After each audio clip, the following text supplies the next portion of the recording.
So I looked at some of the most recent polls for president, and Libertarian candidate Gary Johnson has made as high as 12%.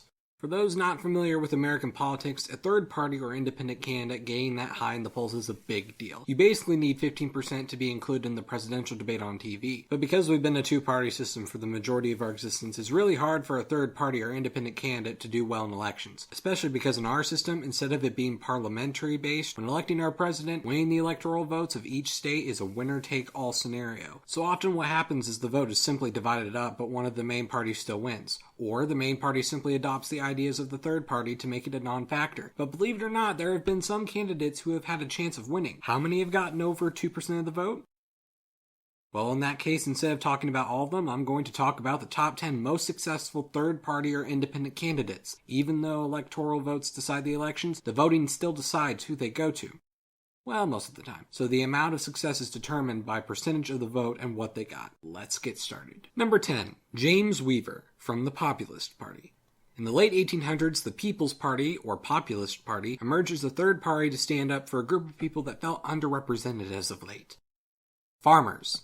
Not to mention, many people were worried about how economists handled money at the time and supported the idea of the gold standard. Fittingly enough, James Weaver ran before and got around 3% of the vote as the head of the Greenback Party. But this time around in 1892, he got over 1 million votes, which gave him 8.5% of the vote. He won the states of North Dakota, Idaho, Colorado, Nevada, and Kansas. His success, however, gave the Democratic candidate Grover Cleveland victory. Number 9, Martin Van Buren, the Free Soil Party. Yes, this guy was a president under the Democrats, but later on in 1848 he ran again but under a Free Soil Party. They focused on one issue and one issue alone, abolition of slavery. He didn't win any states but got 10.9% of the vote. Number 8, John Bell from the Constitutional Union Party. Well, the issue of slavery by 1860 made several small parties and temporarily caused the Democrats to be divided, having a northern and southern candidate. This party is one of the small parties, but the divided Democratic vote allowed this party to gain 12.6% of the vote, as well as the states of Virginia, Kentucky, and Tennessee. As we all know, this would help Lincoln win the presidency. So some presidential candidates are inevitably going to be crazy or controversial. If you think Donald Trump is the most controversial we had,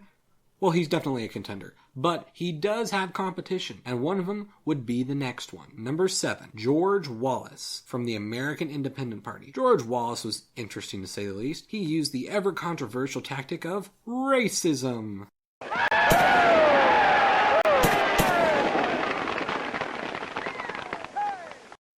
Oh, and I mean really racist. Today, I have stood where once Jefferson Davis stood and took an oath to my people.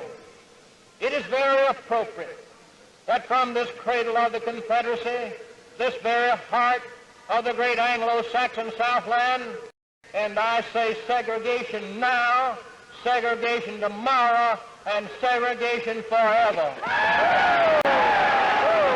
And it gave him not only 13.5% of the vote, but also 46 electoral votes from 5 states he won. As you can imagine, all in the Deep South. He would try to run again as a Democrat, but to much less success. Number 6, Robert La Follette from the Progressive Party. The Progressive Party for a while was a formidable third party and had multiple chances at winning. In this case for the 1924 election, La Follette only won Wisconsin and its 13 electoral votes, but overall got 16.6% of the vote. This would be the last time the Progressive Party ever won a state. Number 5, Ross Perot. Most of you might recognize this guy. He was a billionaire who decided to run as an independent back in 1992. For a while, he pulled higher than both of the establishment candidates and made it onto the presidential debates. His focus on the deficit and government spending attracted many, and he seemed like he was going to win. Then he did something idiotic.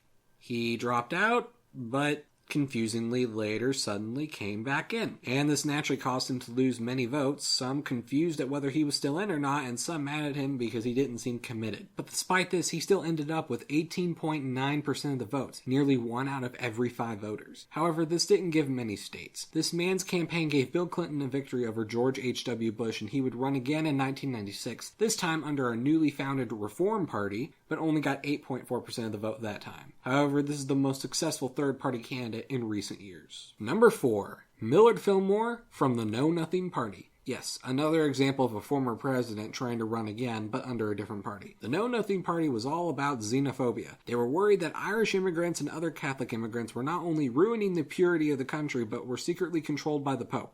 Yeah, not the brightest party. But then again, look at their party name. In the 1856 election, Millard Fillmore was their candidate, and they got a good 21.5% of the vote. Number 3, Theodore Roosevelt, from the Progressive Party. Yeah, we're starting to notice a little pattern here. This one is also very famous to those who study American political history. Theodore Roosevelt brought progressive ideas to the Republican Party, but his appointed successor Taft disappointed him when president, and he felt that he had betrayed the cause. So he ran under the Progressive Party in 1912 to try and get another term in office. He did a great job and even beat Taft pretty badly, but ended up causing the Democratic candidate Woodrow Wilson to become president. Roosevelt did end up winning 27.4% of the vote and winning the states of Washington, South Dakota, Minnesota, Michigan, Pennsylvania, and even California. Number 2. Horace Greeley from the Liberal Republican Party. So Ulysses S. Grant wasn't popular as a president among Republicans. They didn't want him to win again, so several Republicans left the party to make their own party to oppose Grant called the Liberal Republican Party. They nominated Horace Greeley as their candidate. At first their chances seemed small, but then the Democratic Party decided not to send a candidate that year, and so most of them ended up supporting Greeley. He astonishingly won 43.8% of the vote in the 1872 election, but only won 6 states. If anything, this shows how messed up the Electoral College can be. However, this wouldn't matter in the end, as Greeley actually ended up dying that same year before Ulysses S. Grant became president again. So the Electoral College ended up pointlessly splitting his electoral votes among others since they couldn't just pick a dead candidate. So who is the most successful?